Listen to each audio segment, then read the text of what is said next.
अस्सलाम वालेकुम, welcome to agenda CSS. मैं हूं सकलैंत जमल और आज हम बात करेंगे इंग्लिश ग्रामर के बारे में। लेकिन उससे पहले आप लोगों के लिए क्वेश्चन ऑफ द डे वो ये है कि पीरियोडिक टेबल जो होता है एलिमेंट्स का, उसमें किसी भी एलिमेंट की पोजीशन उसके कौन से नंबर के अकॉर्डिंगली रखी जाती है। आया कि इट इज़ प्रोटॉन नंबर और न्यूट्रॉन नंबर और इलेक्ट्रॉन नंबर और नन ऑफ दीज।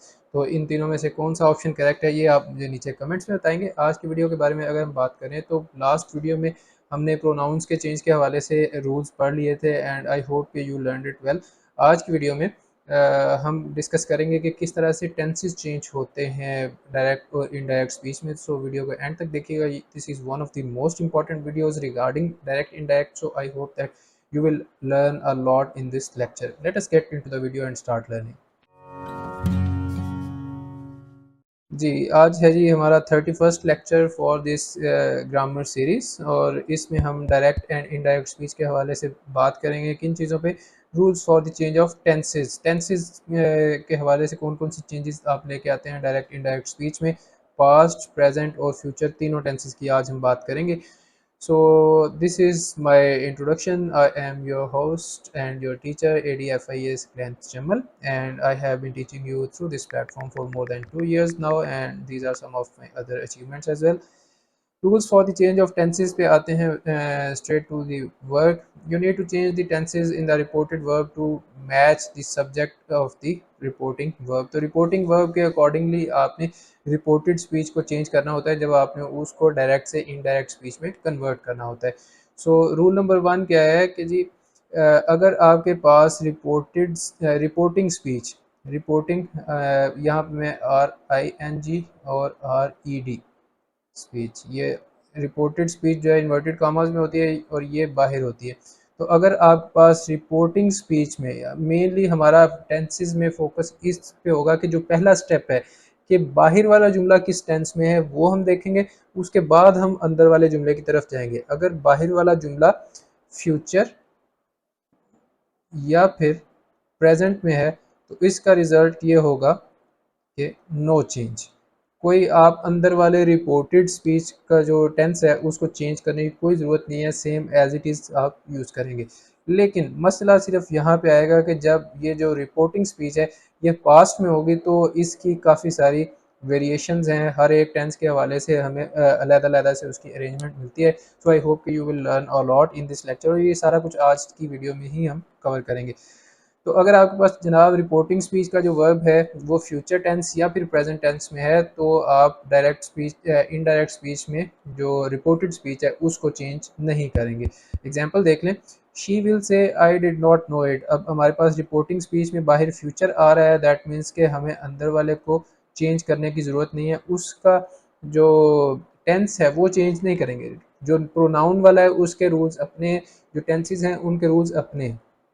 प्रोनाउंस आप पिछली वीडियो के अकॉर्डिंग या उन्हीं रूल्स के मुताबिक चेंज करेंगे, उनका इसके ऊपर फ़र्क नहीं पड़ेगा। लेकिन जो बाहर टेंस आ रहा है उसकी बेस पे आपने अंदर वाले का टेंस चेंज करना है, उसके वर्ब की फॉर्म आपको चेंज करनी पड़ेगी। ठीक है। सो शी विल से I did not know it, बाहर फ्यूचर है हम चेंज नहीं करते। She will say that she did not know it, यहाँ पे शी आएगा एक्चुअली क्योंकि सब फर्स्ट पर्सन है, उसने सब्जेक्ट में चेंज होना है। ये सब्जेक्ट है आपके पास। ठीक है। Salim says the teacher is not at home. तो सलीम सेज ये आपके पास प्रेजेंट में आ रहा है, दैट मीन्स कि यहाँ पे हमारे पास चेंज नहीं आएगा।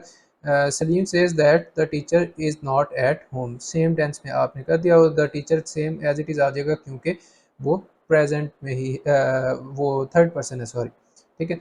रूल नंबर 2 पे आते हैं। मेन बात हमारी यहाँ से शुरू होती है कि जब आपके पास बाहर पास्ट टेंस आ जाए, और आगे भी ज़्यादातर जो रूल्स हैं ऑलमोस्ट सब में ही हमारे पास बाहर पास्ट टेंस ही आ रहा होगा। जो रिपोर्टिंग स्पीच है उसमें अगर पास्ट टेंस आ रहा है तो फिर आप किस तरह से उसको चेंज करेंगे। After reporting verb in past tense, ये हमारे पास कॉमन होगा आगे वाले आने वाले 8-10 रूल्स में। A verb in present indefinite will be change into past indefinite, मतलब कि अब जो प्रेजेंट इंडेफिनिट है वो अपने कोरिस्पॉन्डिंग पास्ट में कन्वर्ट हो जाएगा। अगर प्रेजेंट इंडेफिनिट है वो पास्ट इंडेफिनिट में कन्वर्ट हो जाएगा। इसी तरह से हम आगे वाले रूल्स भी पढ़ते हैं। डायरेक्ट स्पीच में जी रुस्तम सेड, सेड जो है आपके पास पास्ट में आ रहा है तो दैट मीन्स कि आप इसको चेंज करेंगे। अंदर अब आई वांट पीस, वांट जो है ये फर्स्ट फॉर्म ऑफ वर्ब है और कोई इज एम आर वगैरह नहीं लगा हुआ है। दैट मीन्स के दिस इज प्रेजेंट इंडेफिनिट, तो प्रेजेंट इंडेफिनिट को आप पास्ट इंडेफिनिट में कन्वर्ट करेंगे। So Rustam said that I जो है वो किस में चेंज होगा, subject of the reporting speech में। सब्जेक्ट आपके पास रुस्तम है, थर्ड पर्सन है तो और मेल है तो उसके लिए आप प्रोनाउन यूज़ करते हैं ही। Rustam said that he want के बाद आप सेकंड फॉर्म वाला पास्ट इंडेफिनिट वर्ब यूज़ करेंगे। So Rustam said that he wanted peace. जी, similarly we have the example number 2। अच्छा, यहाँ पे जो एग्जांपल लिखी हुई थी वो फ्यूचर की एक्चुअली लिखी हुई थी, सो आई थॉट कि आपको कंफ्यूज ना करूँ मैं। आपको प्रेजेंट इंडेफिनिट की ही एक और एग्जांपल देता हूँ। तो Ismail said to me I play games. Play is the first form of verb, तो ये प्रेजेंट इंडेफिनिट है। बाहर आपके पास पास्ट आ रहा है तो आपने इसको पास्ट इंडेफिनिट में चेंज करना है और जो प्रोनाउंस के रूल्स हैं वो एज इट इज़ लगेंगे। So Ismail told me that he played games, यहाँ पे फुल स्टॉप। नंबर 3, बाहर अगर आपके पास रिपोर्टिंग स्पीच में पास्ट टेंस आ रहा है और अंदर आपके पास प्रेजेंट कंटिन्यूअस है, यानी कि is, am, are plus verb की आईएनजी फॉर्म आ रही है आपके पास, तो वो प्रेजेंट कंटिन्यूअस है, उसको आप चेंज करेंगे पास्ट कंटिन्यूअस में, यानी कि वॉज वर प्लस वर्ब की आईएनजी फॉर्म में। सो ही सेड, अगेन पास्ट आपके पास आ गया, the king is coming now. He said the king is coming now. He said that the king, third person है वो same आ जाएगा, वॉज कमिंग देन। नाउ जो है वो देन में कन्वर्ट हो गया, which is again one of the rules जो कि हम बाद में स्टडी करेंगे, क्योंकि ये स्पेशल वर्ड्स हैं जो कि हमने चेंज करने होते हैं। सेकेंड एग्जाम्पल देख लें। Maria said to her mother, she is not eating apples. Maria said to her mother, she is not eating apples. She जो है ये थर्ड पर्सन है, ये चेंज नहीं होगा, एज इट इज़ आएगा। बाहर पास्ट है तो ये अंदर वाला जो प्रेजेंट कंटिन्यूअस है ये पास्ट कंटिन्यूअस में होगा, वॉज नॉट ईटिंग आ जाएगा। Maria said to her mother that she was not eating apples, simple. Rule number 4 we have present perfect tense. अगर बाहर आपके पास पास्ट टेंस है और अंदर आपके पास प्रेजेंट परफेक्ट है तो उसको आप चेंज करेंगे पास्ट परफेक्ट में, दैट इज, और प्रेजेंट परफेक्ट में आपके पास हैज़ हैव आता है plus third form, past perfect में आपके पास हैड प्लस थर्ड फॉर्म आती है, very simple. Shah said I have ridden a horse. भाई आपके पास पास्ट आ गया तो इसको चेंज करें ज़रा। Shah said that he had ridden a horse. Shah जो है आपके पास सब्जेक्ट है, इसका आई ने इसमें चेंज होना है, सब्जेक्ट में सब्जेक्ट मेल है, उसकी यहाँ पे थर्ड पर्सन प्रोनाउन आपके पास ही आ जाएगा। So Shah said that he had ridden a horse. Similarly, second example, she said my son has come. She said my son has come, तो my son की बजाय अब my की जगह पे आपका her son हो जाएगा। she said her son, एक तो यहाँ पे टाइपिंग मिस्टेक्स बहुत हैं। she said her son had come, ठीक है जी। Then we have rule number 5, past tense अगर आपके पास बाहर रिपोर्टिंग स्पीच में आ रहा है और अंदर आपके पास प्रेजेंट परफेक्ट कंटिन्यूस है, has have been ING form वाली, तो फिर आप उसको पास्ट परफेक्ट कंटिन्यूस में चेंज करेंगे, यानी कि जो प्रेजेंट है, जो जिस जुमले में प्रेजेंट है उसी के करस्पॉन्डिंग पास्ट टेंस में आप उसको चेंज कर देंगे अगर बाहर आपके पास रिपोर्टिंग में पास्ट आ रहा है तो। ये जनरल रूल इसका बन सकता है।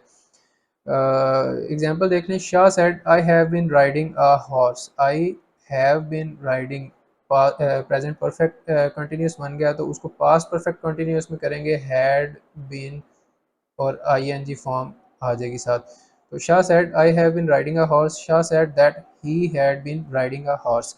इसी तरह सेकंड एग्जांपल की तरफ हम आते हैं। तो she said it has been snowing since yesterday. Since yesterday यहाँ पे मिसिंग था, तो इसको जब आप कन्वर्ट करेंगे, she said that it had been snowing since the previous day. अच्छा जी, रूल नंबर 6 हमारे पास आता है जी कि अगर बाहर पास्ट टेंस है और अंदर भी पास्ट टेंस आ जाता है तो पास्ट टेंस की कौन कौन सी वेरिएशन है। लाइक आपके पास रिपोर्टिंग वर्ब में अगर पास्ट टेंस है और अंदर अगर आपके पास पास्ट इनडेफिनेट आ रहा है, यानी कि वर्ब की सेकंड फॉर्म वाला जुमला आ रहा है, या फिर डिड नॉट के साथ फर्स्ट फॉर्म आ रही है, अगेन पास्ट इनडेफिनेट की निशानी होती है वो, तो उसको आप कन्वर्ट करेंगे जी पास्ट परफेक्ट टेंस में। एग्जाम्पल देख लें। Rustam said I spoke the truth. Rustam said, अब यहाँ पे बाहर पास्ट है और अंदर क्या है, स्पोक, यानी कि वर्ब की सेकंड फॉर्म है, that means this is the past indefinite, तो इसको हमने कन्वर्ट करना है पास्ट परफेक्ट में। Rustam said that he had spoken the truth, ठीक है जी। रूल नंबर 7 कि बाहर अगर आपके पास रिपोर्टिंग वर्ब में पास्ट टेंस आ रहा है और अंदर आपके पास पास्ट कंटिन्यूअस है was verb plus ING form, तो उसको आप पास्ट परफेक्ट कंटिन्यूअस में चेंज करेंगे, यानी कि हैड बीन आईएनजी वाली कंस्ट्रक्शन में। एग्जांपल देख लें। They said it was snowing yesterday, they said it was snowing yesterday, बाहर पास्ट और अंदर was verb plus ING form आ रहा है। सो इसको हम पास्ट परफेक्ट कंटिन्यूअस में कैसे कन्वर्ट करेंगे? They said that it had been snowing the previous day. Yesterday को आप द प्रीवियस डे में कन्वर्ट करते हैं। ये again it is one of those special words जो आपने कन्वर्ट करने होते हैं। और इट जो है वो एज इट इज़ आ रहा है क्योंकि इट इज़ थर्ड पर्सन। फिर पास्ट परफेक्ट की बारी आती है कि अगर बाहर आपके पास पास्ट है और अंदर पास्ट परफेक्ट है तो वो चेंज नहीं होगा। और same is the case with past perfect continuous as well कि आप पास्ट परफेक्ट और पास्ट परफेक्ट कंटिन्यूस को चेंज नहीं करेंगे, वो एज इट इज़ आ जाएंगे। एग्जाम्पल देख लें। Babar said I had spoken the truth. Babar said I had spoken the truth. तो सिंपली आप प्रोनाउन चेंज करेंगे। बाबर आई जो है वो उसके सब्जेक्ट में चेंज होगा। सब्जेक्ट बाबर है, it is a male third person, तो मेल थर्ड पर्सन के लिए आप प्रोनाउन ही यूज़ करेंगे। और हैड स्पोकन जो है वो एज इट इज़ आ जाएगा। Babar said I had spoken the truth, direct speech indirect बन जाएगा। Babar said that he had spoken the truth. This is it. और यही रूल मैं पहले भी आपको बता चुका हूँ कि पास्ट परफेक्ट कंटिन्यूस भी चेंज नहीं होगा। अगर बाहर पास्ट है और अंदर पास्ट परफेक्ट कंटिन्यूस है तो पास्ट परफेक्ट कंटिन्यूस में कोई चेंज नहीं आएगी। Example. John said the man had been working. John said the man had been working, तो द मैन जो है it is third person change नहीं होगा।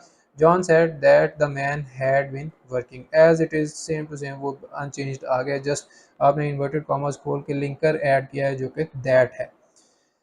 और फिर आगे हमारे पास आ जाता है जी फ्यूचर के हवाले से। फ्यूचर में आप पॉसिबिलिटीज़ वगैरह की बात करते हैं तो उनमें आप विल, शैल, कैन, मे वगैरह यूज़ करते हैं, तो उनको एक ही रूल के अंदर आप सम अप कर सकते हैं। If a reporting verb there is a reporting verb in the past tense, बाहर आपके पास रिपोर्टिंग वर्ब जो है वो पास्ट टेंस में है और अंदर जो है आपके पास विल, शैल, मे, कैन वगैरह यूज़ हो रहे हैं, तो उनको आप रिस्पेक्टिवली चेंज करेंगे किस में? शैल को आप शुड में चेंज कर देंगे, विल को वुड में, मे को माइट में, कैन को कुड में। ठीक है जी। उनकी पॉसिबिलिटी के हवाले से आप उसको चेंज कर देंगे। शैल, विल, मे, कैन वगैरह को आप should, would, might and could respectively में चेंज कर देंगे। इसके एग्जांपल देख लें। डायरेक्ट स्पीच है जी। He said the man shall come. He said the man shall come, बाहर आपके पास पास्ट है तो शैल को आप शुड में चेंज कर देंगे। he said that the man should come. Similarly, he said the man will come, तो इसको will को आप would में कन्वर्ट करेंगे। he said that the man would come. he said the man may come, तो may को आप might में कन्वर्ट कर देंगे। he said that the man might come। और सेम एग्जांपल पे अगर आप can लगा देते हैं तो thus he said the man can come, he said that the man could come। this is all about the future। ठीक है जी। और इसके हवाले से एक एक्सेप्शन भी है कि ये नॉर्मली तो हम बात करते हैं कि बाहर प्रेजेंट और फ्यूचर हो तो अंदर वाला जुमला अनचेंज्ड रहता है, लेकिन अगर पास्ट हो बाहर तो अंदर वाले जुमले का टेंस आप चेंज कर देते हैं। लेकिन इस रूल की भी एक एक्सेप्शन है कि चाहे बाहर आपके पास पास्ट टेंस में लिखी हुई है रिपोर्टिंग स्पीच या रिपोर्टिंग वर्ब, स्टिल अगर ये वाली कंडीशन अप्लाई होती है तो अंदर वाले को आप अनचेंज्ड रहने देंगे। This is just the only exception to this rule कि अगर बाहर पास्ट है और अंदर आपके पास यूनिवर्सल ट्रुथ या फिर हैबिचुअल फैक्ट बयान किया गया है तो फिर आप अंदर वाली रिपोर्टेड स्पीच का टेंस चेंज नहीं करेंगे। This is a very important exception in this regard.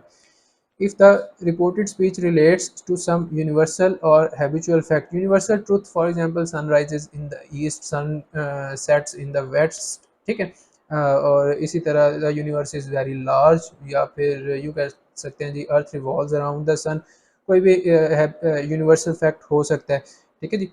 और इसी तरह हैबिचुअल फैक्ट भी हो सकता है कि हैबिचुअल फैक्ट का क्या मुराद है कि जो आपकी आदत को जाहिर कर रहा है कि आप कोई काम रोज़ाना करते हैं या रेगुलरली करते हैं और उसमें तब्दीली नहीं है, तो वो भी some sort of habitual fact बन जाता है कि वो काम हमेशा ऐसा ही होता है, ऑलमोस्ट वैसा ही होता है। इन दो केसेस में आप अंदर वाले जुमले का टेंस चेंज नहीं करेंगे चाहे बाहर पास्ट भी है। ठीक हो गया।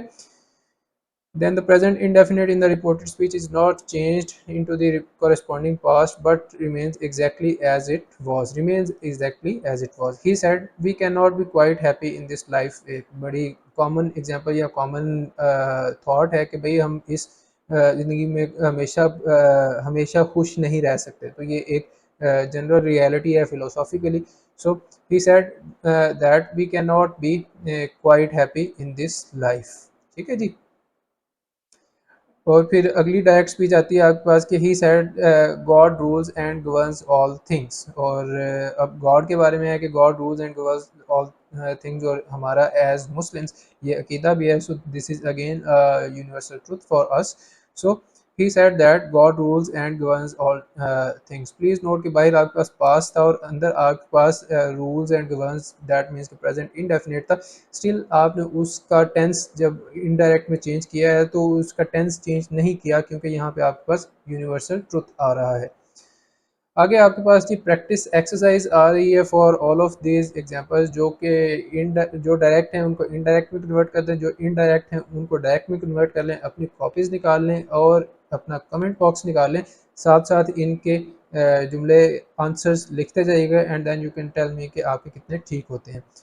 So let us start. First आपके पास क्वेश्चन है जी. She will say I am going. Second, I say that I am reading. Third, he said the doctor may come. Fourth, he said she is dancing now. Fifth, she told me that she had been to Boston. Sixth, she said he came at dinner time. Seven, Rustam said that he had been speaking the truth. 8. He said I had written a letter. 9. He said the man had been coming. And 10. He reminded me when the cat is away, the mice play. So these are the 10 uh, sentences for practice exercise. अगर आपने सारे के सारे लिख लिए हैं, ये सबको अटेम्प्ट कर लिया है, only then you can move forward. Otherwise यहाँ पे पॉज करके इनके आंसर्स लिख लें. आई होप कि आपने आंसर्स लिख लिए हैं and you are ready to move on towards answer key. So let us go there.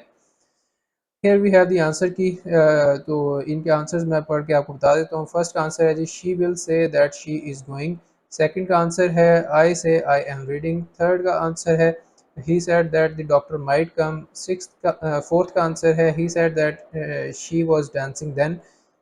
Fifth she told me I have been to Boston. Sixth she said that he had come at dinner time.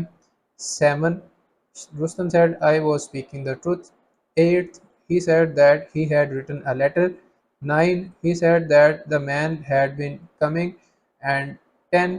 He reminded me that when the cat is away, the mice play. So this is all about the answer key and these are all the answers. आप इनको match कर सकते हैं और अपने answers ठीक सही और गलत करके मुझे बताइएगा कि आपके कितने मार्क्स आए हैं. इन 10 में से आपके कितने नंबर हैं, आया कि 6 हैं, 7 हैं, 9 हैं, 10 हैं. जितने भी हैं वो नीचे मुझे ज़रूर कमेंट्स में बताइएगा ताकि मैं देख सकूं कि आप लोगों को कितनी समझ आ रही है. मज़ीद वीडियोज़ के लिए चैनल को सब्सक्राइब कर लें. कोई और क्वेश्चन है तो उसको नीचे कमेंट्स बॉक्स में लिख दें. वीडियो को लाइक कर दें और अपने दोस्तों के साथ शेयर कर दें ताकि वो भी इस लर्निंग सर्कल का हिस्सा बन सकें. And I will see you soon in the next video. तब तक के लिए टेक केयर. अल्लाह हाफिज़.